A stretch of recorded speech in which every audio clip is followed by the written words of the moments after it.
section 3. What did you see on the cameras when you were in the dispatch room? All right, does the dispatch area also have monitors of internal security camera footage? Does the dispatch area also have monitors of internal security camera footage? I know there was camera screens, but I don't know if they were on TVs or computers or where in dispatch they were. I don't recollect where they were or how they would be accessed. They were in the room somewhere. I can't be more specific. I don't remember. Now, we have I know, which is a deception tag. There was pause. Camera screens, but I don't know, deception tag, if there were on TVs or computers or where in dispatch they were. All right, so we got a bunch of stuff here. First off, Officer Dever does answer the question, but could have just said yes, as is her baseline. She says, I know there was, which is extra information. It's sensitive, and I know is a deception tag for her. So we also get extra information after I know there was, which is important because it wasn't asked for. I don't know on TVs or computer screens. This info matters. There's knowledge of guilt here. She saw something on one of those screens. The location is also extremely sensitive. Officer Dever states both I don't know and I don't recollect where they were. The location is extremely sensitive here. Then she says, I can't be more specific. I don't remember. This is still unprompted information. And lastly, the 3 times she blames her memory in here. That's sensitivity times 3. So we definitely have omission in here. Again, she saw something on those monitors that's causing her a tremendous amount of stress. She's blaming her memory, which is an indicator of deception. The security cameras in the dispatch room are extremely sensitive and include omitted information at this point, which clearly, I mean, we know that because she told that to the FBI and then she retracted it.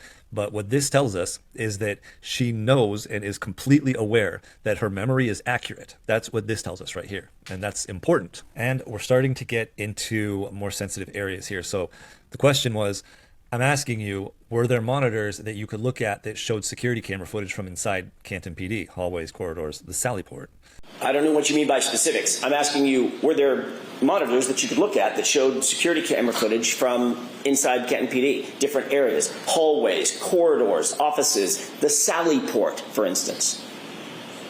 So 2.5 years since it's been years since I've been in that room. They were somewhere in the room. Where cameras were in the Canton Police Department, I don't recall. The media's provided me information since this case took place, and I can't speak on what's my recollection and what's been media provided. There are cameras. I don't know where on my memory where they are. She starts this answer with an explanatory statement, so, which means the entire answer is under the stress of sensitivity. So 2.5 years since, and then she gets cut off and she starts again. It's been years since I've been in that room. They were somewhere in the room. So they were somewhere in the room. This technically answers the question right here. So anything after that is going to be extra information. Starting from where is now the extra information that's not asked for in the question. Then she goes on to say, I don't recall. So where is the extra information? And she says, I don't recall, which is a deception tag, which means she does know exactly where. And this is all extra information. And it's all under this sensitivity from the word so. Now, this is interesting. She says, the media has provided me information since this case took place, and I can't speak on what's my recollection and what's been media provided. And then she says, I can't speak on what's my recollection. That is a confession that someone is not allowing her to speak. This can't be the FBI because she can say that she retracted the statement.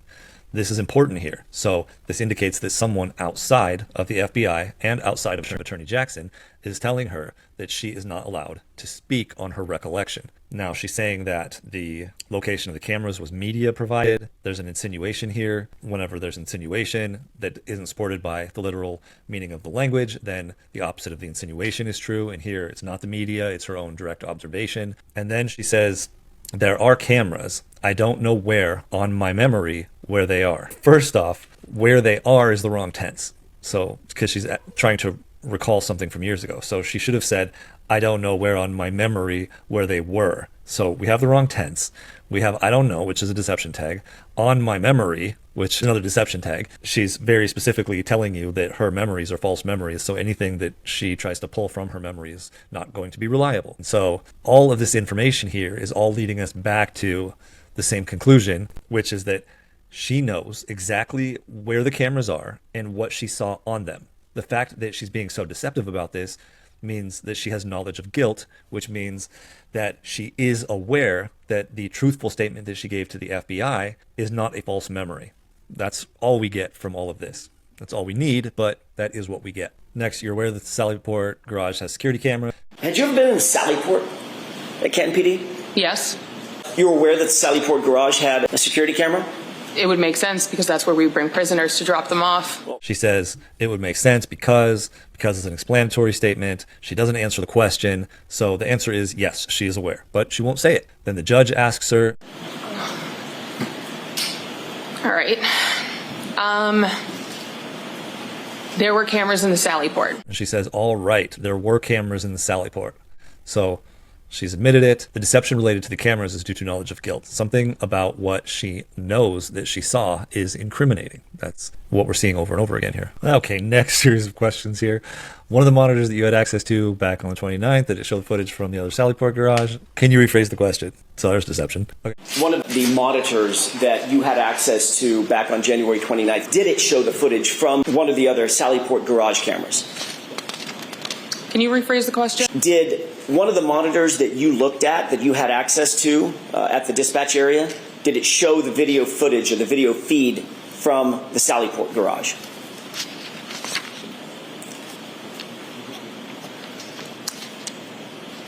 So I already said I don't remember where in dispatch the screen with the cameras was. There was a camera in the Sallyport. So if I'm going to make the assumption, then yes, of course. But now that's an assumption. Okay, then he basically asks the same question again, and she says, so I already said I don't remember. We're just hammering indicators one after another here. So is an explanatory statement. Highly sensitive answer. When you start the statement with that, it means the entire rest of the statement here is going to be under the influence of that explanatory statement. Then we have referencing a previous deception. I already said. Then we have I don't remember, which is a deception tag. We're just knocking them out here. Then, of course, she didn't answer the question. And then we go right back into another explanatory statement. But she actually does eventually answer the question here. So she says, so if I'm going to make the assumption, then yes, of course. But now that's an assumption. So we do get an answer to the question, but she surrounds it with reductions of commitment. What do we end up with here? The answer is yes, and there is massive knowledge of guilt. Whatever she was doing as part of her job in the dispatch room, she was definitely spending a large amount of time watching those security cameras and seeing exactly what was going on. What she's telling you here is that she has very vivid, very detailed information about what exactly happened there. Now, if I remember correctly, the camera in the Sallyport went out. So for some reason, there's no footage in the Sallyport. And I'm guessing she probably has information about that because of how deceptive these answers are. All right, so let's keep going. I'm not asking you for an assumption. Do you recall whether or not there was footage that you could see on the monitor in the dispatch room that showed the Sallyport? I'm not asking you for an assumption. Do you recall whether or not there was footage that you could see on a monitor in the dispatch area that showed the Sallyport?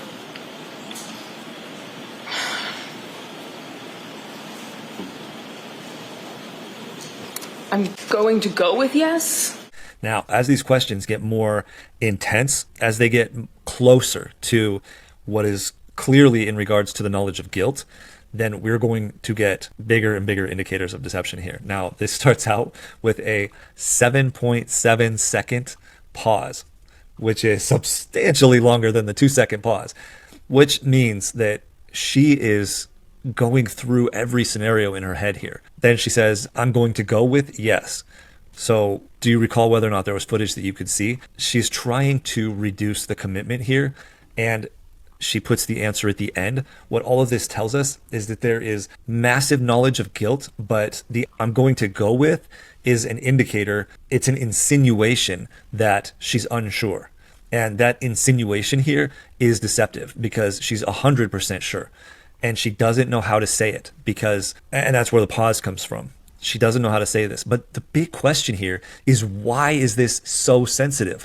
Why would you be getting all of these indicators around this information? I'm guessing that it ties back to the fear that's surrounding the individual that gave her the timeline. But let's keep going. The judge ends up asking her, is your answer yes? Is your answer yes?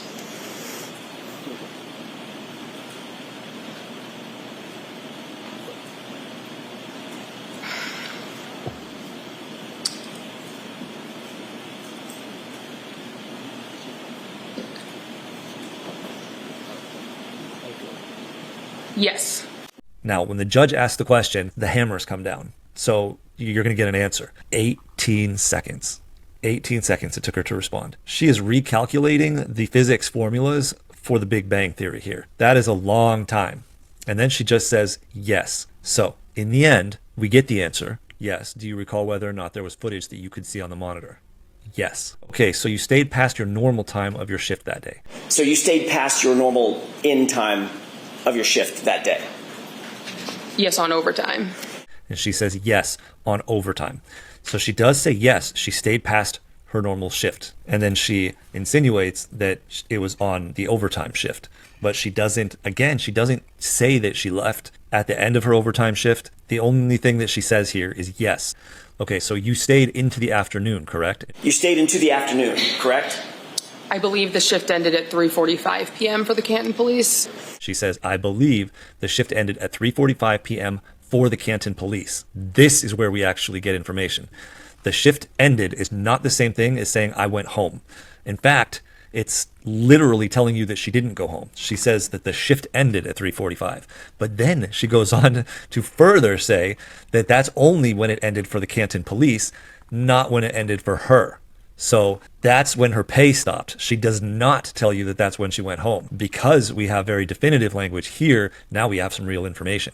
So now we know that she didn't leave at 3:45. Then he asks, did you stay past your ending shift time?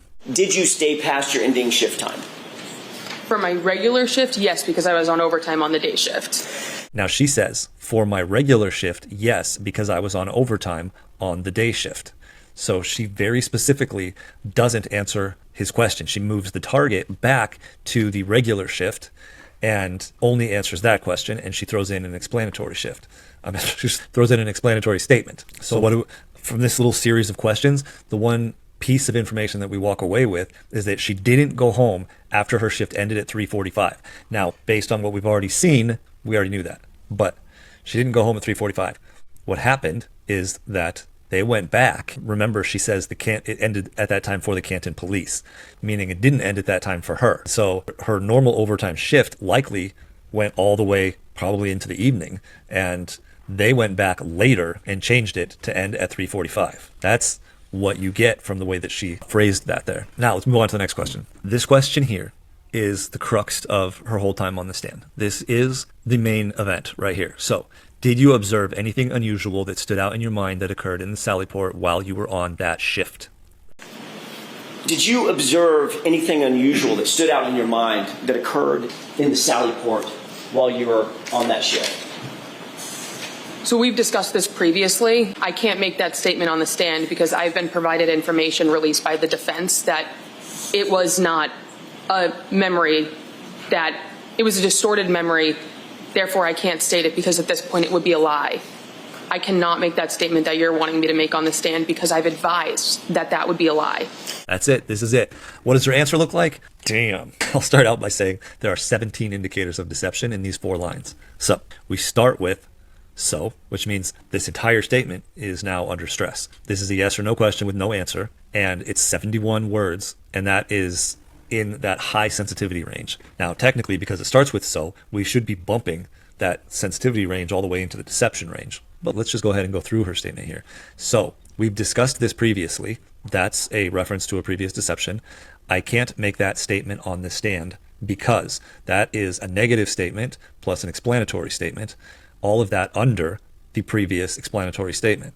I've been provided information released by the defense. So now she's saying that the timeline was released by the defense, that it was not a memory. I've been provided information released by the defense that it was not a memory. First off, this is a nonsense statement because the defense cannot release information that something in her mind is not a memory. So what she does say here, after the because, I've been provided information released by the defense. So the person who provided her the information wasn't the defense. That's important because we're still trying to figure out who gave her that timeline. She doesn't say the defense provided her the timeline. She says she was provided information that was released by the defense. The defense put out information that the Lexus arrived at 5:30. which allowed for someone to go back and change her time card back to 3:45 and then provide her with the information that you got off your shift at 3:45. Remember, this was provided a year after the fact. You got off your shift at 3:45, which means you couldn't have been there. And that's the information that she's referring to, but we still need to figure out who is the person that provided her with that information. Then she says that was not a memory, that it was a distorted memory. We have multiple references to her memory, which are indicators, because at this point we already know that her memory is accurate. Therefore, I can't state it because is a negative statement plus an explanatory statement, which is an indicator of deception. Then we have at this point, which is an indicator of missing time. At this point, it would be a lie. That means that the missing time, again, is removal of her actual memory here. And then she says it would be a lie. So if you want to know what she's actually saying, you have to swap, do the word swap of lie with truth. She's literally telling you here that she can't tell you that. She can't state it because it's the truth. Then she continues on with an uncontracted denial. I cannot make that statement that you're wanting me to make on the stand.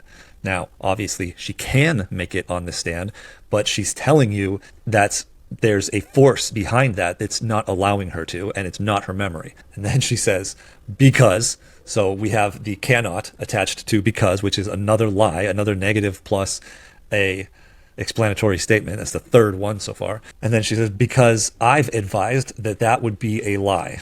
She doesn't say I was advised, because when you're being deceptive, oftentimes your words get mixed up there. So she says, because I've advised that that would be a lie. But in reality, that would be the truth. We have 17 indicators of deception here. If I go through them all, just read you the list. First off, this was a yes or no question. 71 words. We have an explanatory statement that's the lead in. We have reference to a previous deception. We have a confession in here. I can't make that statement on the stand. So I can't make that statement on the stand is a confession that she's not allowed to by somebody. We have a negative statement that's followed by an explanatory statement that is an indicator of deception. Then we have another negative plus an explanatory that's deception. We have at this point, which is missing time. We have the word lie, which is a word swap. We have cannot, which is the uncontracted denial. We have a repeated phrase, which indicates extreme sensitivity around that phrase. So I forgot to tell you that. Let's see. She says, I can't make that statement on the stand. And then she says, I cannot make that statement that you're wanting me to make on the stand. So she repeats that same phrase twice under slightly different circumstances, though. I can't make that statement on the stand is telling you that in her thought process, that's a confession because there's somebody who's not allowing her to. And then she says, now she's giving you the reason. I cannot make that statement that you're wanting me to make on the stand because she's been advised that that would be a lie, which she can't make that statement because it's the truth. And then we have repetition of the exact same negative plus explanatory, which is in and of itself, when you have a repetition of the same phrase, that's an indicator. And when you have a repetition of an indicator, that's a double indicator. So we have a missing bin. I've advised that missing bin is sensitivity there around what she's saying. And then we're back to the word swap here with the lie. That's 17 indicators of deception. Does this marry up with the sensitivity level of the question? Yes, it does. This is the answer to the overall question of did she actually see what she said she saw? And the answer is yes, she did actually see that. Finally, when she says it would be a lie, that actually means it would be the truth. We talked about that. Okay. Did you observe something in the Sallyport on January 29th, 2022 that you found unusual that stuck out in your mind? Did you observe something in the Sallyport garage on January 29th, 2022 that you found unusual that stuck out in your mind? Given factual information that makes it so I know I did not, no. And then she says, given factual information, which we know is a deception tag, that makes it so I know I did not know. Okay, we have an explanatory, we have a deception tag of I know, we have I did not, which is a negative statement, which combines with the explanatory for a deception indicator that's in the middle of that's mixed in with a deception tag. We have the answer at the very end. So what does that tell us? So yes, that's the answer. Yes. Did you observe something in the Sallyport? Yes, she did. Do you remember being interviewed on August 9th? I do. 2 separate law enforcement agents? Yes. Were you advised that lying to those officers would be a crime? So the answer is no. Correct. Do you remember being interviewed on August 9th, 2023? I do. 2 separate law enforcement agents, is that right? Yes. Were you advised that lying to those officers would be a crime? So it was a willing conversation. I've spoken with their legal team, Because of the fact I was provided factual information that showed a statement of mine was a false memory, it was not a lie. Therefore, I made it in good faith, and I retracted given information that it could not be accurate. All right, why is she so sensitive about this? Obviously, every single time the FBI talks to anybody, they tell you that if you lie to them, that you'll be charged with a crime. She starts out with the word "so" is an indicator that this whole rest of this is going to be deceptive. And she doesn't answer the question. But the reason why I put this question in here, after we've covered this so many times, is that she says, I've spoken with their legal team. She's talking about the FBI. With their legal team. With is an indicator of conflict. That tells me that their legal team was not happy about that retraction. And then she says, because of the fact that I was providing factual information. The word factual, again, is a deception tag for her. So we have an explanatory statement. We have a deception tag about the information that showed a statement of mine was a false memory. Anytime she refers to her false memories, that is a deception tag. It was not a lie. So then she just throws this in there. It was not a lie. Therefore, I made it in good faith.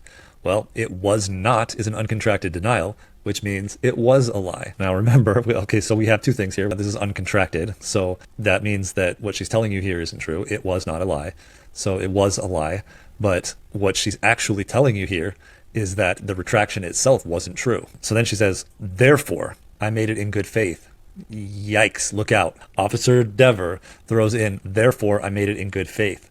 She didn't have to do that. All of this is extra information in here. She didn't have to do that. But what she just did is she threw herself under the bus here. So she says it was not a lie, she's telling, which is a lie. And then she says, therefore, I made it in good faith, which tells you, therefore, that she did not make it in good faith because it was a lie. And then she says, and I retracted given information that it could not, again, could not, is a deception tag. You're seeing why it's a deception tag for her, because she literally always contracts stuff when it's truthful and always uncontracts it when it's not. So it's a deception tag for her, so that it could not be accurate. So she knows that it was accurate. All right, this is the frosting on the cake here. So did you have a conversation with anybody in the commissioner's office at Boston Police Department? And she says, did you have a conversation with anybody in the commissioner's office at Boston Police Department? Not about anything malicious. It's not about anything malicious. First off, flashbacks. I didn't use the word nefarious. Why did you say nefarious? I think that's going to be his follow-on question here. Just saying. But you can't say something that you're not thinking, and there's literally no reason, there's no insinuation here that this is malicious. Her recollection of this conversation that she's about to tell you is malicious, which just made our job really easy. So yeah, my note here is you can't say something that you're not thinking about, and there actually isn't even any insinuation of any wrongdoing here. So it was malicious. This is called knowledge of guilt. Let's pause for a minute here. This conversation was malicious. Let's cover what we know again. The Boston Police Department causes Dever stress. She's anxious to have to testify here. She displayed fear as the emotion for retracting her statement. Now she calls this conversation malicious. I think we're getting somewhere. The only piece of information that we were still trying to find was who was the person who forced this retraction. So the commissioner at the Boston Police Department seems to be right on the tip of her tongue as being malicious. So Attorney Jackson says, I didn't use the word malicious. Why do you say malicious? I didn't use the word malicious. Why do you say malicious? I had a conversation, but it was my department saying, regardless of what I need to say on the stand, they support me. She says, I had a conversation, but it was my department saying, regardless of what I need to say on the stand, they support me. Okay, didn't answer the question, and this is extra information. So go on. What else did they say? Next question. Did you find it unusual that a rookie police officer would be called up to the commissioner's office personally? It was a reflection of how good of a leader he is. It was not anything that I found unusual, given the fact he is someone who wanted to show support for his officer. Did you find it unusual that a rookie police officer would be called up to the commissioner's office personally? It was a reflection of how good of a leader he is. It was not anything that I found unusual, given the fact he is somebody who wanted to show support for his officer. First off, this is beyond brown-nosing. This is weird. They are either having an affair or she is afraid of him, and they are definitely not having an affair. Why would you start your answer with, it was a reflection of how good of a leader he is? That is over the top, especially for her. Let's not forget, she doesn't answer the question up front. There's omission here. And then she says, it was not which is an uncontracted denial. She says, it was not anything that I found unusual, which means she found it very unusual. And I think we might be getting somewhere here, so go on. At some point, did the commissioner say to you that Boston Police Department, insofar as your connection to this case is concerned, Boston Police Department fully supports you? Yes. The commissioner say to you that the Boston Police Department, insofar as your connection to this case is concerned, Boston Police Department fully supports you. Whew, that's an easy one. I thought he was going to go with the hardball there for a second. Now, if I know Attorney Jackson, he's probably saving that hardball to hit Dever with. But up to this point, she's been composed. She hasn't repeated any words or stammered at all. I'm sure she's got this. So, Officer Dever, go on. Next up, Attorney Jackson says, did he also say, do the right thing? Hold up. Wait a minute, do the right thing? Dever already told Attorney Jackson that he said that, and she's been preparing for this question for 2 years. Now, this question can only mean one of two things. First, telling the truth is difficult and there might be backlash, but do the right thing and tell the truth and I'll support you. Now, that would be an honorable thing to say and do. Based on how good a leader he is, tell the truth. Yes, that's exactly what he did. However, if by option 2, he possibly may have meant something a little more malicious, maybe something meant to instill fear, maybe something along the lines of protect your brothers in blue and do the right thing or else. If he said something more like that, then from an articulate Officer Dever, you might get an answer more like, did he also say, do the right thing?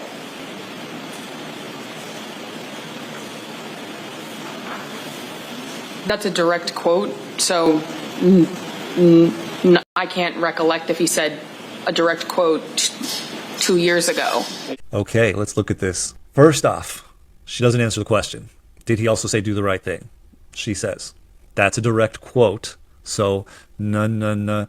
I can't recollect if he said a direct quote 2 years ago. Then you have a confession in here. That's a direct quote. So technically, I guess she did answer the question, even though her answer to the question, which was a truthful answer to the question, she meant it as a deception. But she literally says that's a direct quote, telling you that, yes, he did say that. That's a direct quote. Then she gives you an explanatory statement. Then she can't get her car started. She makes that repeating no, which is the beginning of the word no, but she just can't get it out. Why can't she get it out? Because he did say that. And we know he said that because she's the one who told Attorney Jackson that he said that. Now, I can't recollect is also a deception tag.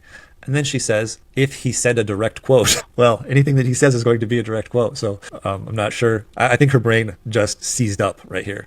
And then she repeated 2 years twice. So that's exactly what he said. At this point, I'm beginning to feel like Officer Dever is less like a diva and more like someone who's in a really bad situation here. So let's continue. A year ago, when you talked to us, did you tell the defense that you were called up to the commissioner's office? He told you 2 things.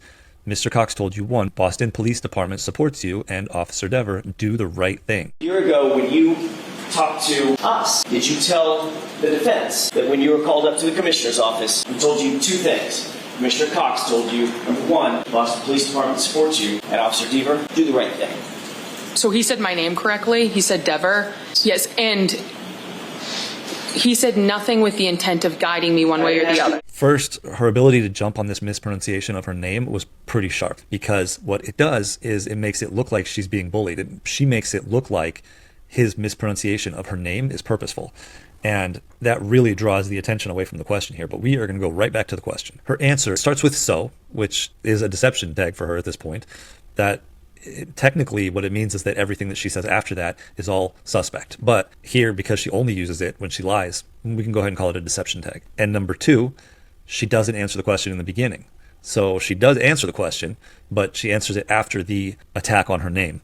And then she says, yes, and he said nothing with the intent of guiding me one way or the other. She says that he said is the negative way of saying that. He said nothing with. With is a conflict word. It means that whatever he said generated conflict with her. With the intent of guiding me one way or the other. Think about that. She's insinuating that he didn't say it with the intent of guiding her one way or the other.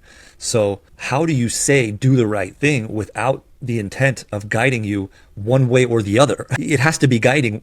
That's literally do the right thing is guiding you one way. So what she said here technically doesn't make sense, but that is just another indicator that this is fabricated. If she was telling you the truth, obviously the literal meaning of what she's saying would make sense. What do we take away from this? This conversation has two indicators of conflict, the word said and the word with. And she doesn't even insinuate correctly that his intent was to guide her towards being truthful. There is duress here, because even when she's deceptive, the truth is actually leaking through here. Let's keep going on here and seeing what else we get. I didn't ask you what his intent was. I asked you what he said to you. His intent was, madam, I asked you what he said to you. What were his words to you?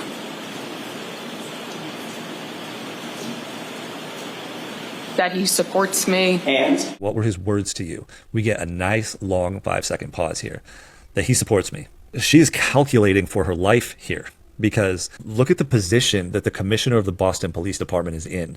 He wields the power of hundreds, if not thousands, of uniformed officers who are armed. They are regulated only by themselves, the police, and they have motive here to protect their own. And they have a license to kill. So here, Officer Dever is in a situation where she has to be very, very careful about putting the commissioner on blast, because a snap of his fingers and she disappears. So that 5-second pause, she's trying to figure out, how do I get myself out of this? How do I get Attorney Jackson to stop asking me questions and not say something that's going to get me killed here? And then she says that he supports me. So not addressing the issue at hand. He said two things to her, that he supports her and do the right thing. And she just repeats that he supports me. So, and then he says, and? Just wanted me to tell the truth up here. Meaning the other part of that, just wanted me to tell the truth up here. It's literally the only thing that she can say right now. So the one thing that we do want to remember is that when she says the truth, that means a lie. So he just wanted me to lie up here, is what she just told you. Because of the word swap, we have to put the actual meaning is the swapping the word truth with the word lie. Just wanted me to lie up here. And his words were, do the right thing, correct? And then she just says, I don't recall. And his words were, do the right thing, correct? I don't recall. She's just telling you, I am just going to say I don't recall because I got nothing and I can't say anything at this point. Okay, so we now have reason to believe that the commissioner did say that with the intent to influence her testimony based on Officer Dever's perception of that situation. So in any of those other cases, now Attorney Jackson is going to continue to pressure here because he has a job to do. So in any of those other cases, has Commissioner Michael Cox called you up to his office and discussed your testimony? Any of those cases, yes or no? In any of those other cases, has Commissioner Michael Cox called you up to his office to discuss your testimony in any of those cases? Yes or no?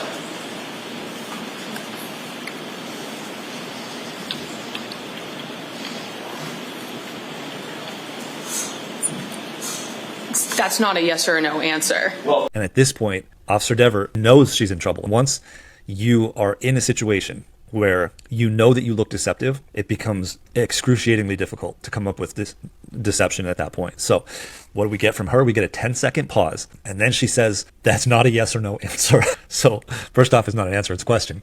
And he literally says, any of those cases, yes or no? Her answer is literally nonsensical. There's so many things wrong here. Officer Dever, during this pause, is weighing the fact that she can't say yes because that's easily verifiable information. Her knowledge of guilt is preventing her from realizing that she can just say no. This case was bigger than any of the other cases that she's dealt with. She could have said no and that he wanted me to be comfortable telling the truth. I mentioned that here because I want you, the audience, to realize that that is the one thing that didn't cross her mind here. So when you get to that point that your mind has completely seized up based on the situation that you're in, for someone who's as quick wit as she is, at this point, she can't even think of the most obvious answer. Let's continue on here with some questions from Prosecutor Brennan. So you had told them you saw Mr. Berkowitz and Mr. Higgins in the Sallyport area that day. So you had told them you believed you saw Mr. Berkowitz and Mr. Higgins in the Sallyport area that day? On January 29th during my day shift, yes. On January 29th during my day shift, yes. So she answers the question, yes is the truthful answer. She puts it at the end, which means there's knowledge of guilt here. So there's the deception here comes in the fact that she falsely retracted her statement. Did you then learn any information that helps you remember when your shift ended that day? Did you then learn any information that helped you remember when your shift ended that day? So I know my shift ended at 3:45 p.m. So I know that I left then. That wasn't ever one of my questions. The defense released a timeline right prior to the first trial that the vehicle on that day did not arrive in the Sallyport until about an hour and a half after I left, meaning it is not possible that I saw that. Now, this is interesting. Notice that Prosecutor Brennan never asks her when she went home. Prosecutor Brennan is very specific at asking her when her shift ended because he doesn't want to know when she went home. She says, so I know. So we have two indicators here, explanatory in the beginning, and then I know, which is a deception tag. My shift ended at 3:45. So I know. That's a repeat of so I know, which is an indicator. We got so, which is an explanatory statement. I know, which is a deception tag. That's three indicators right here that I left then. So he doesn't even ask her when she left, but she gives 1, 2, this is a deception tag, 3, 4, 5, the combination of that's a repeat, 5, I left then, and left means under conflict. So we have 5 indicators of deception before she says that she left at 3:45. That wasn't ever one of my questions. I don't even know what she means by that. That wasn't ever one of my questions. Like, she wasn't prepped for that. This question here took her off guard. Then she says the defense released a timeline right prior to the first trial that the vehicle on the day did not arrive in the Sallyport until about an hour and a half after I left. So she doesn't refer to the Lexus getting there at 5:30. She refers to the vehicle again, which is generic.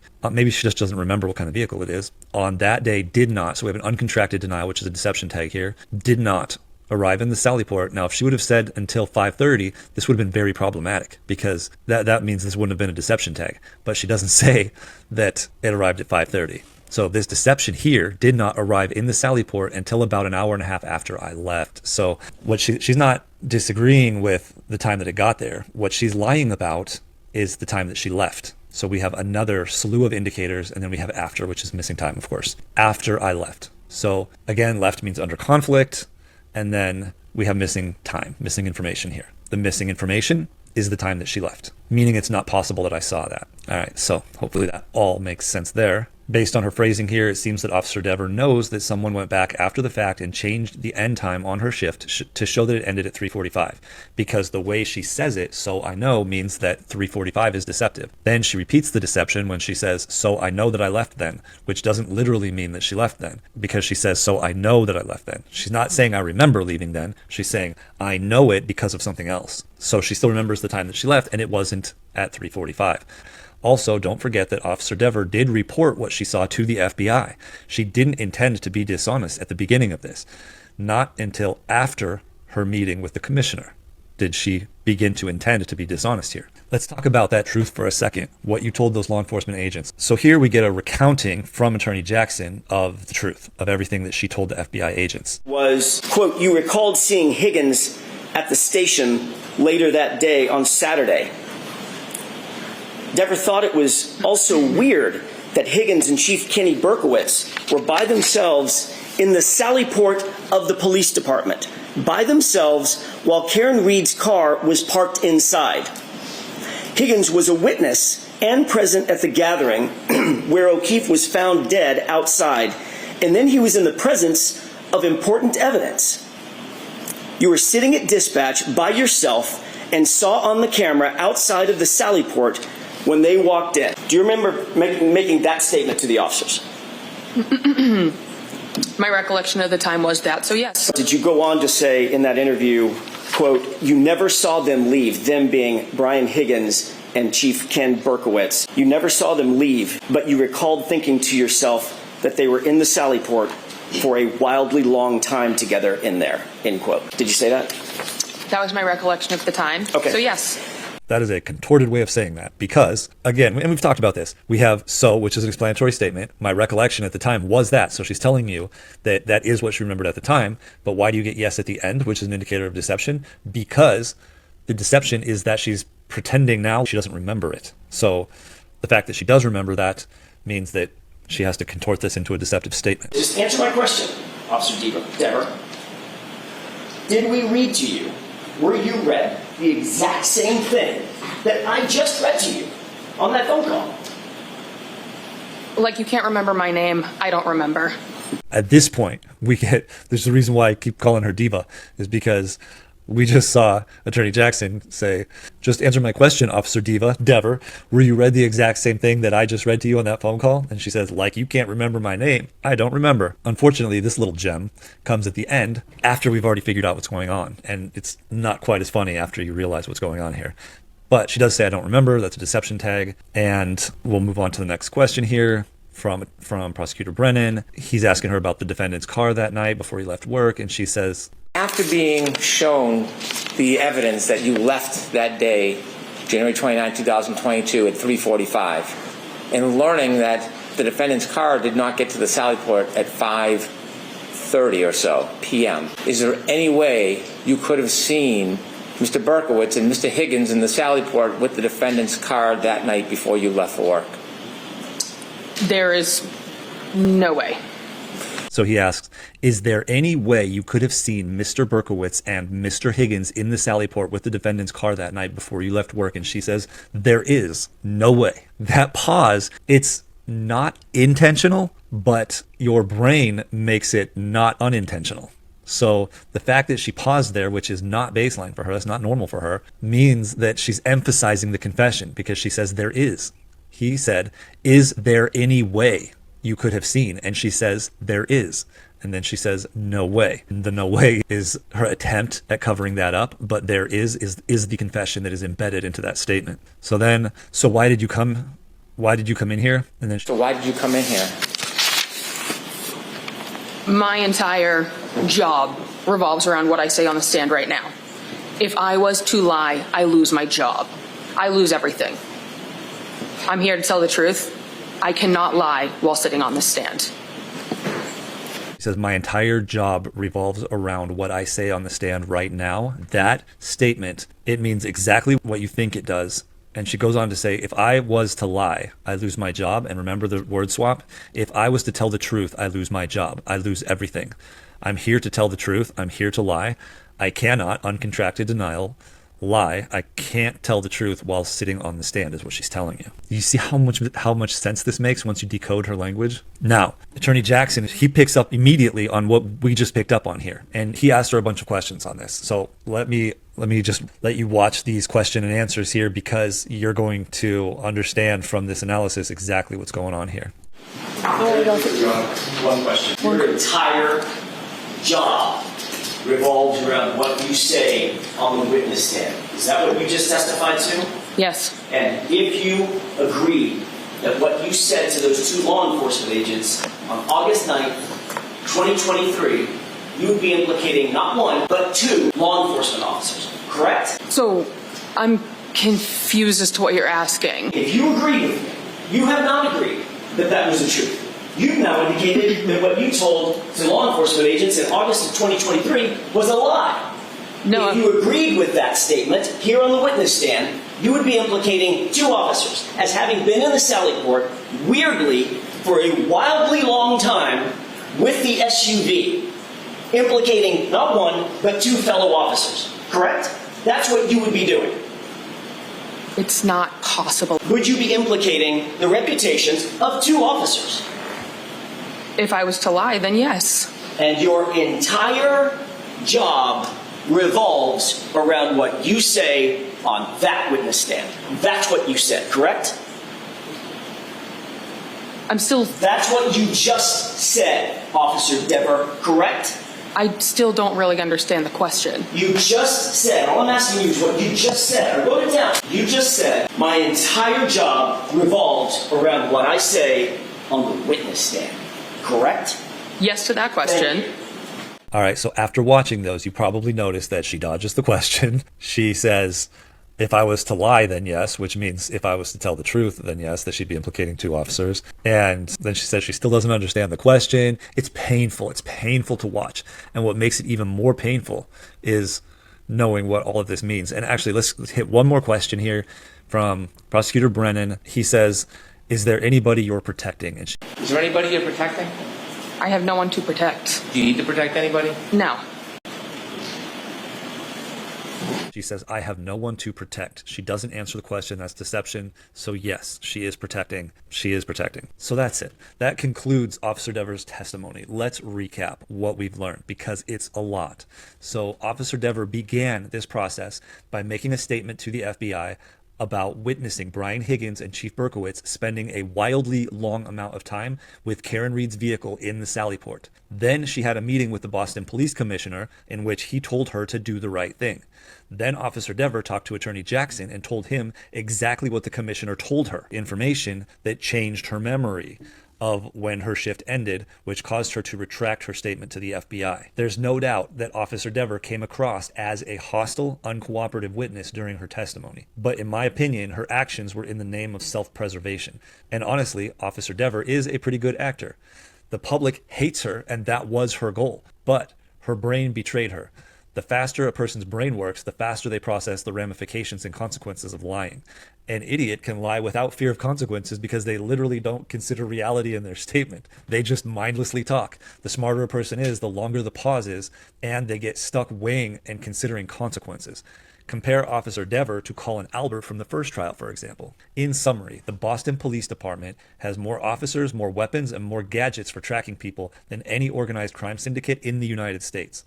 However, unlike organized crime, the Boston Police Department polices themselves, they have a license to kill, and they are highly motivated to shut Officer Dever down. So, now my question for you is, do you think that she is aware of the situation she is in or not? If you'd like to see the follow-up interview to this video, just follow @CraftyThinking, and you'll get to see her do her level best to tear down my analysis. In case you're wondering why she's doing follow-up interviews after my videos, it's because she started out highly skeptical of my deception detection methods.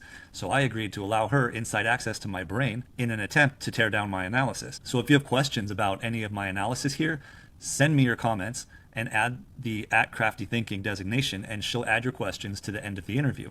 But also, let me know if this analysis changed your view of Officer Dever, because it really changed my first impression. Well, that's it. So let me know who to analyze next, and remember, don't just believe everything you hear.